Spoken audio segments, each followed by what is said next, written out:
Hoy vamos a proseguir hablando sobre qué señales hay de la venida del Señor Jesucristo.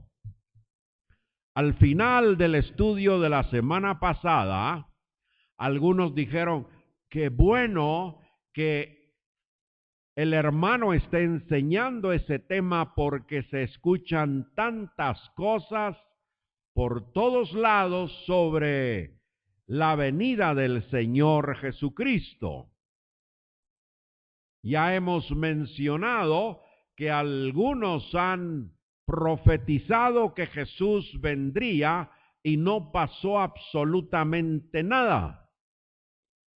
Hoy se dice que en el mes de diciembre, el 21 de diciembre, algo va a suceder en la tierra, algo extraordinario. Algunos creen que es el fin del mundo.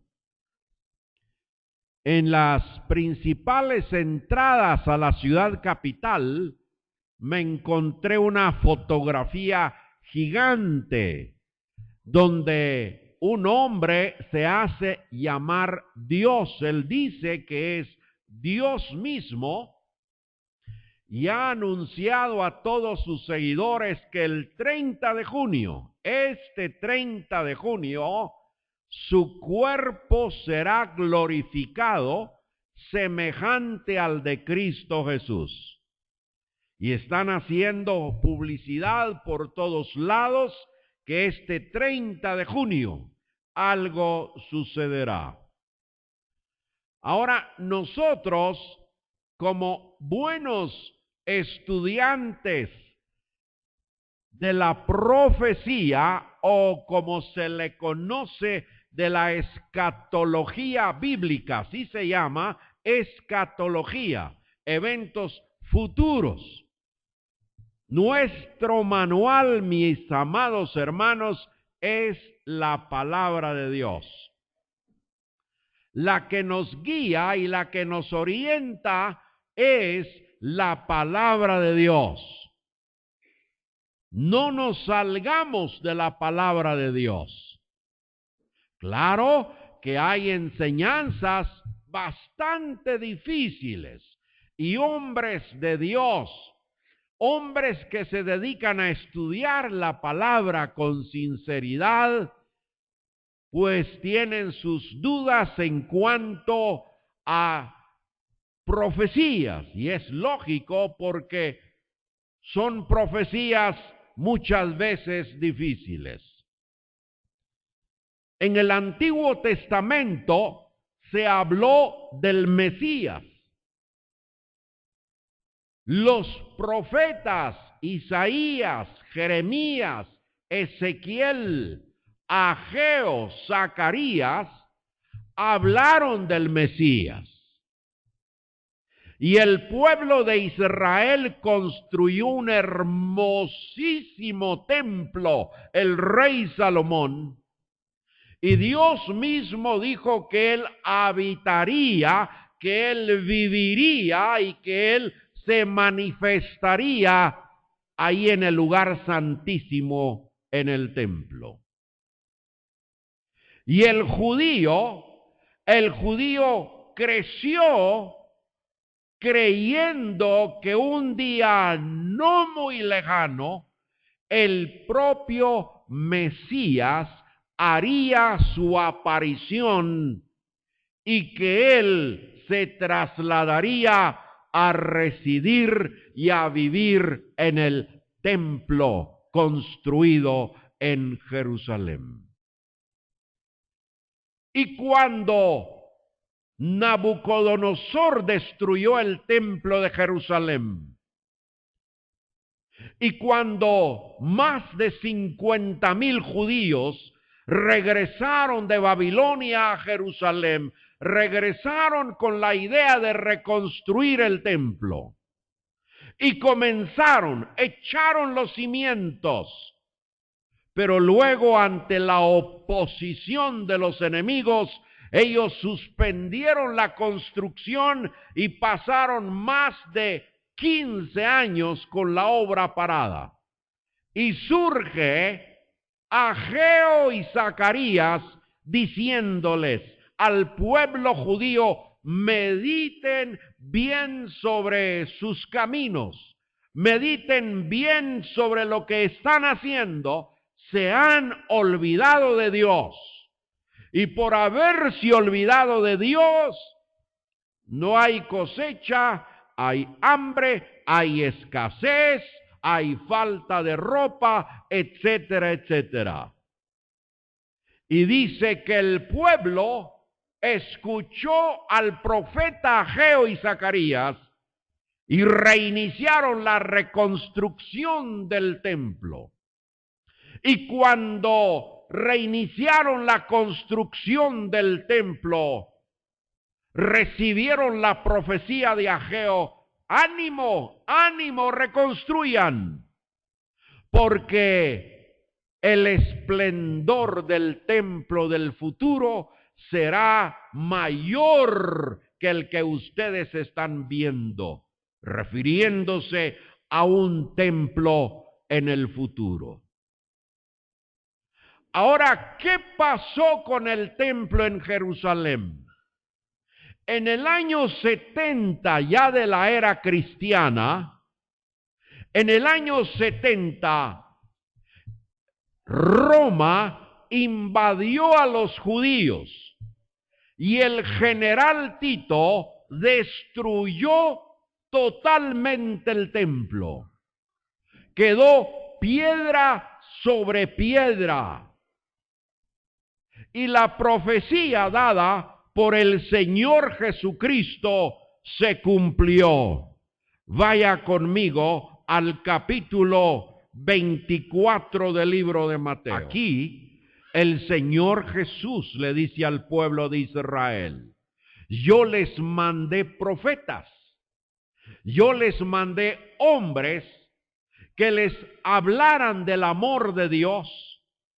Yo les envié profetas para decirles que se arrepintieran de sus pecados, y ustedes no quisieron. Yo quise juntarlos a ustedes como mi pueblo escogido, como nación santa, como real sacerdocio, pero ustedes no quisieron. Versículo 38. He aquí vuestra casa he aquí vuestra casa os es dejada desierta, porque os digo que desde ahora no me veréis hasta que digáis: bendito el que viene en el nombre del Señor. Aquí Jesús dice: ustedes me han rechazado como su Mesías. No han creído en mí como su Mesías. Lo que sucede es que el pueblo de Israel esperaba que su Mesías fuera un gran líder político, fuera un gran guerrero que viniera a liberar de la esclavitud romana a los judíos. Los judíos continuaban bajo los pies de los romanos y ellos no creyeron en Jesús, que era el Mesías. Ellos pensaban en una libertad política. Ellos pensaban mejores tiempos económicos con el Mesías, pero el Mesías lo que les ofrecía era vida eterna, vida de felicidad para siempre. Él venía a decirles que Él era el único camino para llegar al cielo. Cuando Jesús salió del templo, versículo 1, y se iba, se acercaron sus discípulos para mostrarle los edificios del templo. Aquí ya encontramos a Jesús, mis queridos hermanos, con una vista panorámica del templo de Jerusalén. Hermoso edificio, mármol por todos lados. Se veía la ingeniería del hombre en la construcción del templo de Jerusalén. Se notaba que los arreglos hechos por el rey Herodes habían sido tan grandes que los edificios del área del templo se miraban maravillosos. Respondió Jesús y les dijo: ¿veis todo esto? De cierto os digo que no quedará aquí piedra sobre piedra que no sea derribada. Léalo conmigo en voz alta, por favor. Respondiendo él, les dijo en voz alta, hermanos, ¿qué les dijo? ¿Veis todo esto? De cierto os digo que no quedará aquí piedra sobre piedra que no sea derribada. Es la voz profética del Señor Jesús. Para el judío, el templo era, hermanos, lo máximo para el pueblo judío. Para el judío el templo era donde Dios se manifestaba, donde Dios aparecía, donde Dios perdonaba los pecados, donde el pueblo ofrecía sacrificios. Para el judío el templo era muy importante. Y ahora Jesús dice: no quedará piedra sobre piedra. Era, hermanos, ofender a los judíos de una manera muy fuerte al decirles: este templo será derribado. Era una ofensa. Versículo 3. Abandonan el área del templo. Jesús pronunció las anteriores palabras ante una gran cantidad de gente. Muchos escucharon esas palabras de Jesús: no quedará aquí piedra sobre piedra que no sea derribada. Luego comienza a caminar y se traslada al Monte de los Olivos, aproximadamente a 1 kilómetro o 1,5 kilómetros. Ahí de los muros de Jerusalén se encuentra hoy en día el Monte de los Olivos. Y Jesús, hermano, era seguido por sus discípulos y llega al Monte de los Olivos. Se sienta Jesús, dice el versículo 3. Los discípulos se le acercan aparte diciendo: dinos, ¿cuándo serán estas cosas? ¿Y qué señal habrá de tu venida y del fin del mundo? Interesante, no se pierda absolutamente nada de lo que voy a decirle en este momento, mi hermano. El Monte de los Olivos, ya Jesús había pronunciado la profecía de la destrucción del templo. Unos cuantos minutos atrás caminó con sus discípulos más de 1 kilómetro, llega al Monte de los Olivos. Los discípulos se le acercan y le dicen: ¿cuándo serán estas cosas? ¿Y qué señal habrá de tu venida y del fin del mundo? Jesús, mi querido hermano, despertó en el corazón de los discípulos la inquietud.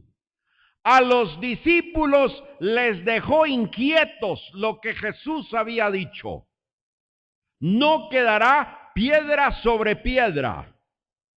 Por esa razón, los discípulos preguntan: Señor, ¿cuándo será lo que acabas de decir? Ahora le hacen una segunda pregunta y le dice, ¿y qué señal habrá de tu venida? ¿Y qué señal habrá del fin del siglo? Nota, hermano, hay varias interrogantes para el Señor Jesús. ¿Cuándo sucederá la destrucción del templo? Número 2, ¿qué señal habrá de tu venida? Y número 3, ¿y qué señal del fin del siglo? Ahora, es interesante que el Señor Jesús no responde a la primera pregunta. Vamos a seguir leyendo y vamos a notar que Jesús no responde a la primera pregunta. Él va a responder a la segunda. ¿Y qué señal habrá de tu venida? Ahora Jesús va a pronunciar un discurso donde hablará de las señales de su venida y también sobre las señales del fin del siglo. Déjeme explicarle, hermana y mi hermano, que la venida del Señor Jesús tiene dos etapas.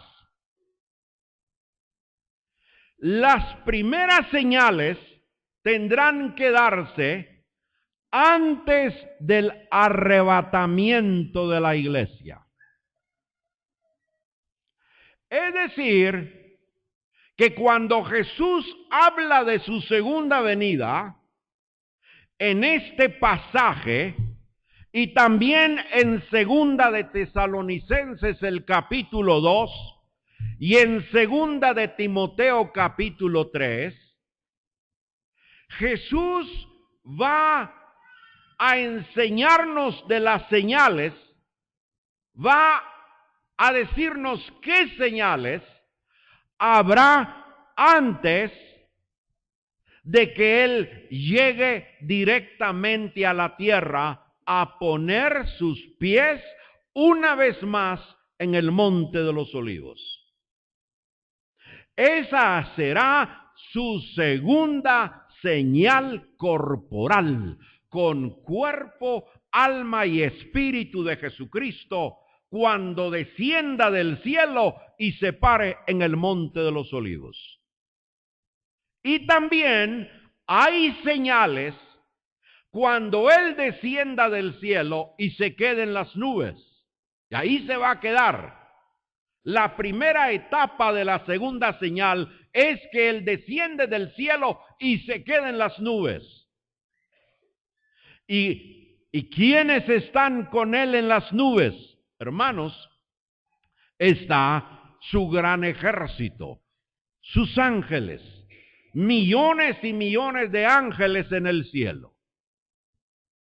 Y el capítulo 24, como Tesalonicenses, Timoteo y otros pasajes, cuando los lea usted en casa o vamos a examinar, por ejemplo, un pasaje en esta tarde, vamos a descubrir que hay muchas señales que se refieren a señales antes del arrebatamiento, pero también hay señales, mi querido hermano, antes de la segunda venida de Cristo, cuando Él baje corporalmente a la tierra.